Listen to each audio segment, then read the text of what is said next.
Ads లేకుండా latest episodes చూడండి. సమ్రాట్, నేను తనతో పరిచయం పెంచుకోలేదు. కొటేషన్ వేయడానికి వెళ్తుంటే కార్ బ్రేక్ డౌన్ అయింది. ఆ జ్వాల లిఫ్ట్ ఇచ్చింది. దానికి కూడా అక్కర్లేదన్నాను. బలవంతం పెట్టింది. కొటేషన్ వేయడానికి టైం అయిపోతుంది. వేరే దారి లేక లిఫ్ట్ తీసుకోవాల్సి వచ్చింది. మాటల్లో పాప బారసాలని తెలిసి నన్ను పిలవరాని బలవంతం పెట్టింది. తప్పక ఒక మాట చెప్పాను, కానీ అంతకుమించి ఏమీ లేదు. తను వస్తుందని కూడా అనుకోలేదు. శత్రువుతో ఎలా ఉండాలో తెలీదు, తోడేలికి ఎంత దూరంగా ఉండాలో తెలీదు, కంపెనీకి ఊపిరి లాంటి డిజైన్స్ ని ఎంత సీక్రెట్గా ఉంచాలో తెలీదు. నీ గదిలో నువ్వేసిన డిజైన్స్ నీకు తెలియకుండా రెక్కలలో వచ్చాయో తెలీదు, కానీ నాకు తెలియకుండా గుండు పిన్ను కూడా కొనని నువ్వు పాపకి లక్షలు పోసి బంగారం కొనడం మాత్రం తెలుసు. ఎక్కడి నుంచి వచ్చింది నీకంత డబ్బు?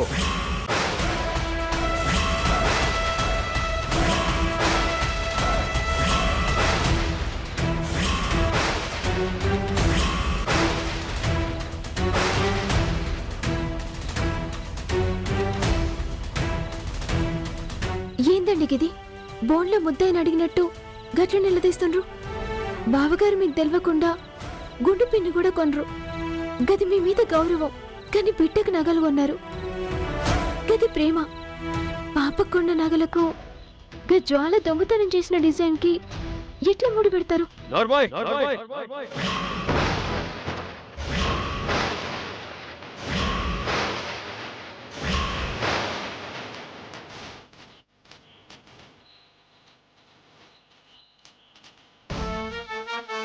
ఏం తెలుసు నీకు?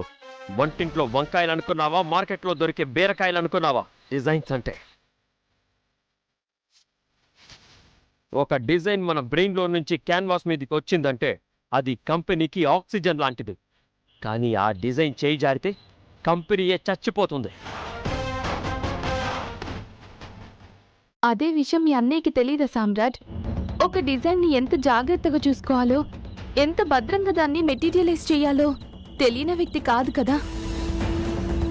తెలిసి ఏం చేశాడు? మన కంపెనీ డిజైన్స్ని మన శత్రువుకు అప్పగించాడు.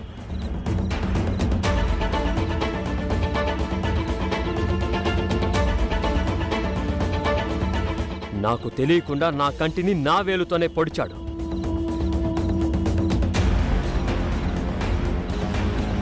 అని మీరెట్లా చెప్తారండి? నిజమేందో అబద్ధమేందో ఎవరికి తెలియదు కదా. ఫంక్షన్కి వచ్చిన మనిషి ఒక ముద్ద తిండి తిని వెళ్లాల్సింది పోయి మన కంపెనీ డిజైన్స్ని మనకే గిఫ్ట్గా ఇచ్చి నువ్వేం చేయలేవు, ఈ డిజైన్ నాది అని ఛాలెంజ్ చేసి వెళ్ళింది. హేళనగా మాట్లాడింది. కళ్ళు కనబడలేదా? ఇంతకన్నా ఆధారం కావాలా? అది కాదు నాన్న, ఈ నెళ్లలో ఇలాంటి తప్పు ఎప్పుడైనా జరిగిందా? చక్రి నిన్ను కాదనిలా చేస్తాడా? వాణ్ణి నువ్వే అర్థం చేసుకోకపోతే ఇంకెవరు అర్థం చేసుకుంటారా?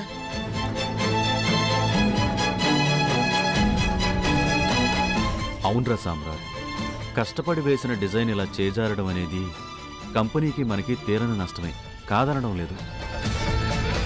కానీ ఆ జ్వాల రాక్షసత్వం ఏంటో నీకు తెలియంది కాదురా. నువ్వు ఆ వైపు నుండి ఆలోచించాల్సింది పోయి మీ అన్నయ్యని ఇలా తప్పు పట్టడం. మరేం చెయ్యాలి? విలువైన డిజైన్స్ దాని చేతుల్లో ఉన్నాయి. ఆ డిజైన్స్కి సంబంధించిన పనులు రేపటి నుంచి జరగాలి. అంతా ఆగిపోయింది.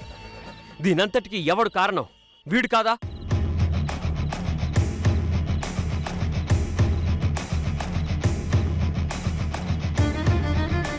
మన దగ్గర తయారైన డిజైన్స్ మనకి తెలియకుండా ఎలా వెళ్తుంది? ఇంకొకరు ఎలా దొంగిలిస్తారు? ఇది నిర్లక్ష్యం అనుకోవాలా? డబ్బు మీద అత్యాశ అనుకోవాలా? ఒక్కరైనా దీనికి సమాధానం చెప్పగలరా? ఈ తప్పుని దిద్దుకోగలరా? ఈ సమస్యకి పరిష్కారం చెప్పగలరా?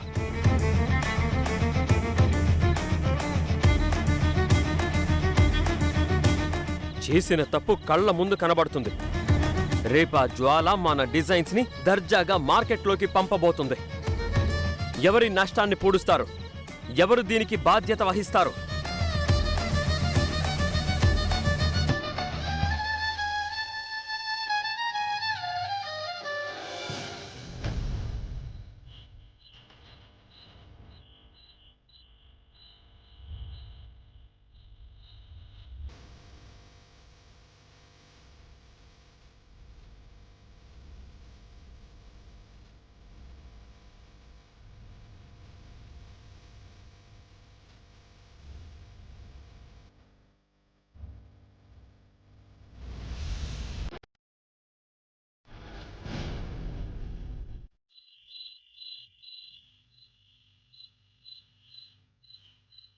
కానీ నాకు తెలియకుండా గుండు పిన్ను కూడా కొనని నువ్వు పాపకి లక్షలు పోసి బంగారం కొనడం మాత్రం తెలుసు. ఎక్కడి నుంచి వచ్చింది నీకంత డబ్బు? ఆ జ్వాలకి ఎంత కమ్ముడిపోయావు?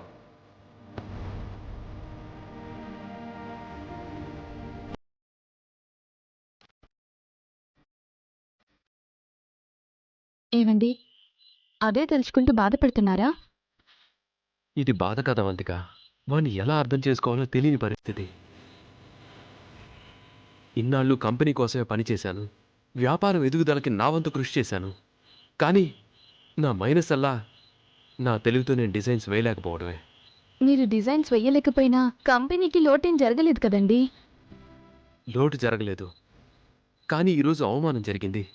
వ్యాపారం కోసం, కుటుంబం కోసం నా తమ్ముడితో కలిసి శ్రమించి నేను మన శత్రువైన జ్వాలకి అమ్ముడుపోతాను అవంతిక. ఏమండి, సామ్రాట్ మన కంపెనీ నుండి ఇచ్చిన ఓ డిజైన్ని ఎంత అపురూపంగా చూస్తాడో, మార్కెట్లోకి పంపే తన ప్రోడక్ట్ని ఎంత ప్రెస్టీజియస్గా ఫీల్ అవుతాడో మనకి తెలియంది కాదు.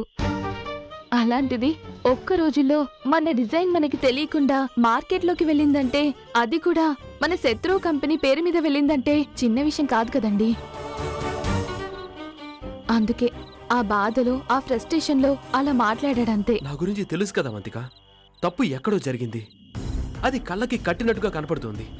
అది తెలియకుండా వాడు నా మీద అనుమానపడ్డాడు అంటే ఇంతకన్నా అవమానం ఉంటుందా వంతిక? అవమానం కాదు, అనుమానం కాదు. ఒక్క విషయం గుర్తుంచుకోండి, ఆ డిజైన్స్ తెచ్చి జ్వాల అంత నిసిగ్గుగా చూపించిందంటే ఆ డిజైన్స్ మనవని, మీరే వేశారని సామ్రాట్ నమ్మాడు. కానీ అవి జ్వాల చేతిలోకి ఎలా వెళ్ళాయనేది సామ్రాట్ ప్రశ్న, మన మీద పడ్డ నింద. అసలు ఎందుకు నిందించాలి అవంతిక? సరే, నింద పడింది, ఆ తప్పు మన వల్ల జరగలేదని నిరూపించుకుందాం. అసలు ఎందుకు నిందించాలి అవంతిక? తప్పు చేయలేదని నిరూపించుకోవడం ఏంటి? కొన్నిసార్లంతే, పరిస్థితులు కూడా పగబడతాయి.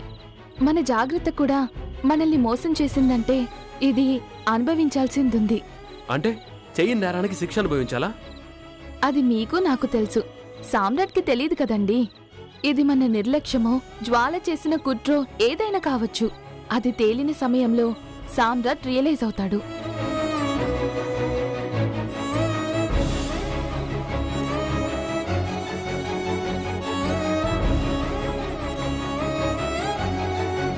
నా మాట వినండి, అనవసరంగా మనసు పాడు చేసుకోకండి.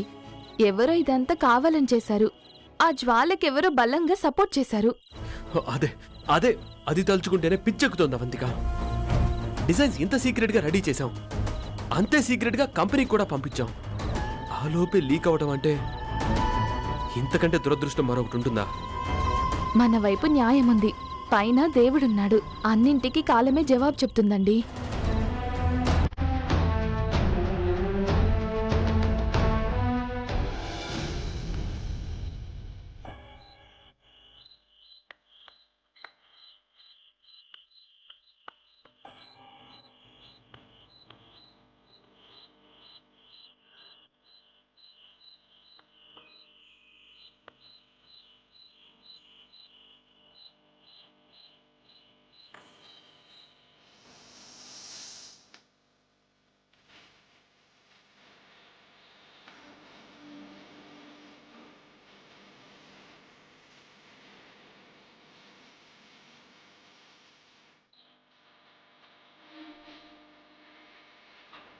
రేయ్ గౌతమ్, నువ్వన్నా వెళ్ళి వాడిని భోజనానికి పిలుచుకురారా. పెదనాన్న, ఇప్పుడు వాడున్న పరిస్థితిలో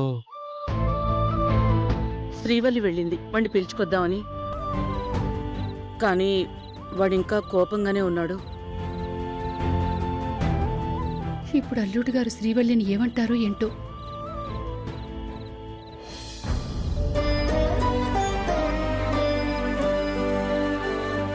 ఏవండి, అన్నం తిందురు గాని రాన్రి. సమస్య వచ్చింది గాని గా సమస్య ఎట్లొచ్చిందో, ఎందుకొచ్చిందో ఎప్పలే తెలియదు. గట్లని ఉపాసం ఉంటే సమస్య తీరుద్దా, పరిష్కారం దొరుకుద్దా? చెప్పండి. ఆ డిజైన్ వాల్యూ ఏంటో తెలుసా నీకు? దానివల్ల కంపెనీకి ఎంత నష్టమో తెలుసా నీకు? తెలియదు, నిజంగానే తెలియదు.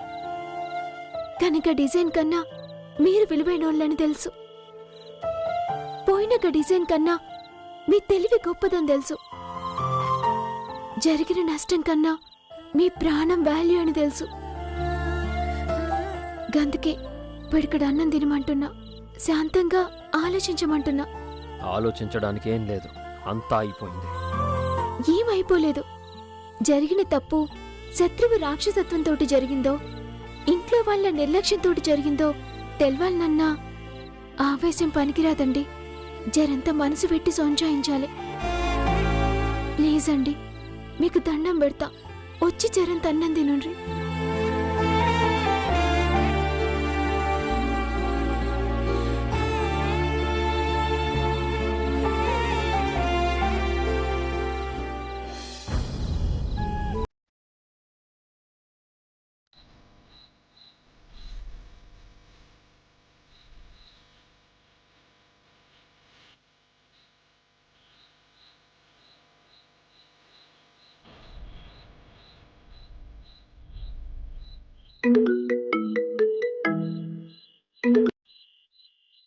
హలో, ఏంటి సామ్రాట్ ఇదంతా?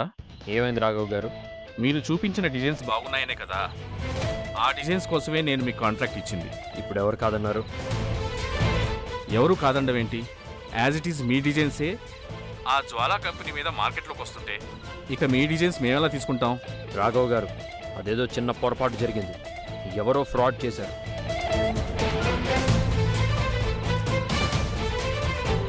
అలాగని డిజైన్స్ మీద ట్యాగ్ వేయలేం కదా. తీసుకున్న అడ్వాన్స్ వెంటనే రిటర్న్ పంపించండి, లేదా ఆ జ్వాలా కంపెనీ నుండి మీ డిజైన్స్ మార్కెట్లోకి రానికుండా చూడండి. లేదంటే మన కాంట్రాక్ట్ రద్దయిపోతుంది.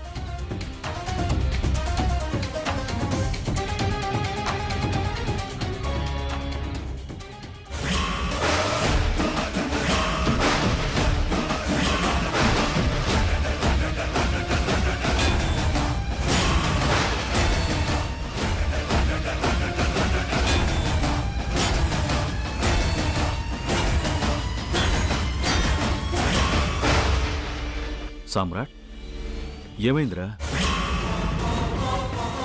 ఏంట్రా చక్రి రాగానే అలా లేచిపోతున్నావు? వాడి మనసుకి ఎంత బాధ కలుగుతుంది చెప్పు. నా ఆకలి చచ్చిపోయింది.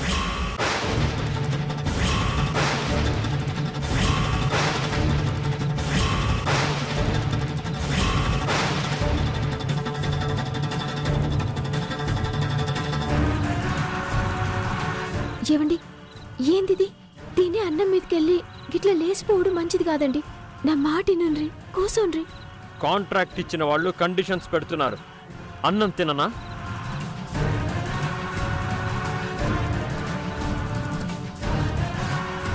చెయ్యి జారిన డిజైన్స్ వాళ్ళ కంపెనీ నుండి మార్కెట్లోకి వస్తే కాంట్రాక్ట్ క్యాన్సిల్ చేసుకుంటామంటున్నారు. కడుపు నిండా తిని కంటి నిండా నిద్రపోవాలా?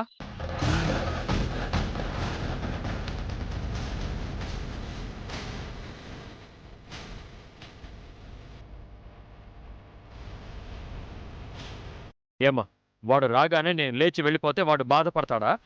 అసలు వాడనేవాడు జాగ్రత్తగా ఉన్నా, వాడనేవాడు బాధ్యతగా ఉన్నా, వాడనేవాడు కంపెనీ గురించి నా గురించి ఒక్క క్షణం ఆలోచించినా ఇప్పుడు ఈ పరిస్థితి వచ్చేదా?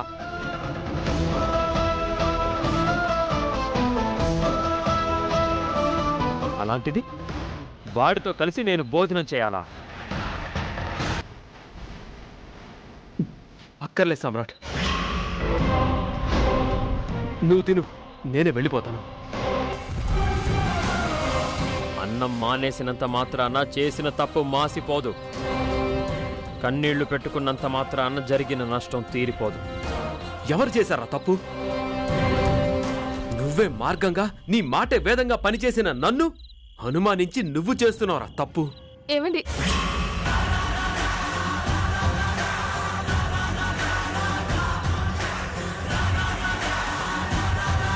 ఓ మనిషికిచ్చిన షేకాండో, ఓ మనిషి ముందు నవ్విన చిరునవ్వు చూసి ఆ మనిషితో చేతులు కలిపానని, నేనేదో మోసం చేశానని భ్రమలో మాట్లాడి నువ్వు తప్పు చేస్తున్నావురా.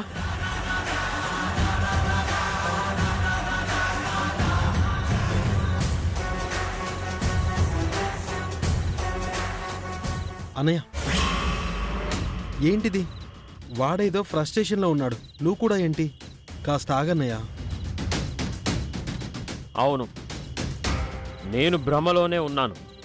నాకు బుద్ధి లేక నిన్ను తప్పు పడుతున్నాను. మరి ఆ జ్వాల చేతుల్లోకి డిజైన్ ఎలా వెళ్ళింది? ఇప్పుడు రేపటికల్లా ఆ జ్వాల కంపెనీ నుండి మార్కెట్లోకి వెళ్ళే డిజైన్ ఆపకపోతే కాంట్రాక్ట్ క్యాన్సిల్ అవుతుంది. 20 కోట్ల నష్టం వస్తుంది. ఇది భ్రమ, ఇది వాస్తవం కాదా? అదే నాకు తెలియదు అంటున్నాను. ఏం జరిగిందో తెలుసుకునే ఆలోచన నీకు లేదంటున్నాను.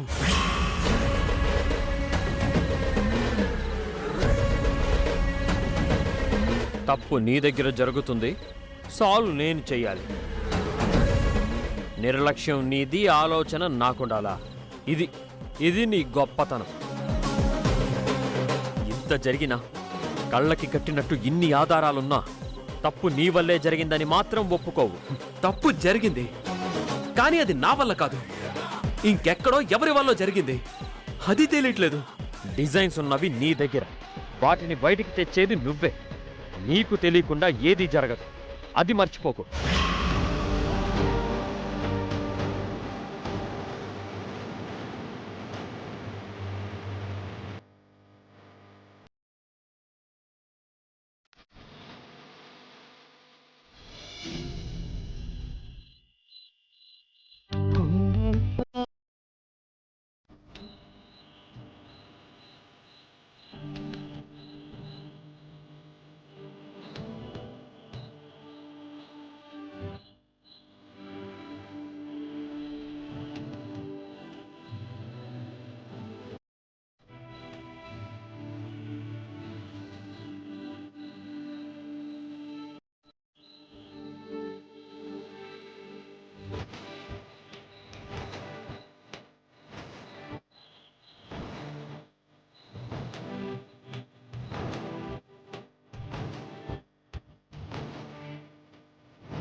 హలో. గుడ్ మార్నింగ్ సామ్రాట్. నన్ను చంపేయాలన్నంత కోపంగా ఉంది కదూ? ఆ ఆలోచనే నాకుంటే నిన్ను నా ఇంటి నుంచి తిరిగి వెళ్లేదానివే కాదు. ఏం చేసేవాడివి? అయినా చావుదాకా ఎందుకు? కనీసం చట్టబద్ధంగా గొంతు కూడా ఎత్తలేవు కదా నువ్వు. అని నువ్వనుకుంటే సరిపోదు. దొంగిలించే స్థానంలో నువ్వున్నావు, దేన్నైనా సాధించి సంపాదించుకునే స్థానంలో నేనున్నాను. ఇప్పుడు ఏమైపోలేదు. అదే నువ్వు పొరపాటు పడుతున్నావు సామ్రాట్. నీకు తెలియని విషయం ఏంటంటే, నేను నీ డిజైన్స్ దొంగిలించలేదు. నీ ఇంట్లో నుంచి నీ ఇంటి మనిషి నాకు పంపించారు. అదెవరు చెప్పనా? అక్కర్లేదు, నాకు తెలుసు. తెలీదు. నీ ఊహ తప్పు సామ్రాట్. నాకు ఈ డిజైన్స్ పువ్వుల్లో పెట్టి పంపించింది ఎవరూ కాదు, నీ భార్య శ్రీవల్లి.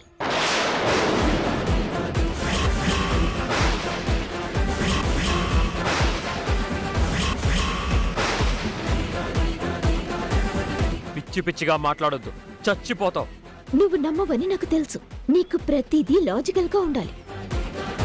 ఆధారాలు కావాలంటావు.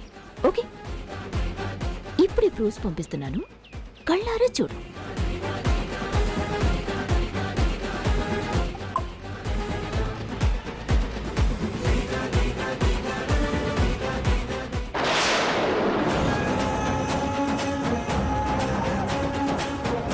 శ్రీవల్లి,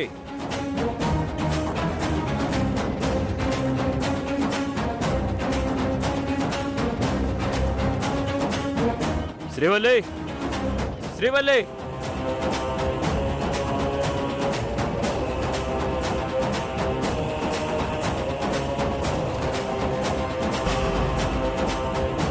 ఏందండి, ఏమైంది? ఇంటి కోడలంటే ఇల్లు నిలబెట్టేదా, లేకపోతే ఇల్లు కూలిపోతే బావుండు అని కోరుకునేదా? ఏమంటుండండి? నాకు నచ్చని పని చేసినా సహించాను, నాకు వ్యతిరేకంగా ప్రవర్తించినా ఓర్చుకున్నాను. కడుపుతో ఉన్నావు, కష్టపెట్టకూడదని ఇంట్లో ఉండనిచ్చాను. అయినా నీకు ఇలాంటి ఆలోచన ఎలా వచ్చిందే? దేని గురించి మాట్లాడుతుండ్రో నాకు సంజేతలే. ఏమైందండి? నిన్నటి నుండి డిజైన్స్ చేజారాయని, నా శత్రువు చేతుల్లోకి వెళ్ళాయని, దానివల్ల 20 కోట్లు నష్టమని, అది చక్రి వల్లే జరిగిందని వాణ్ణి నిందిస్తున్నా నువ్వెందుకు మౌనంగా ఉన్నావు?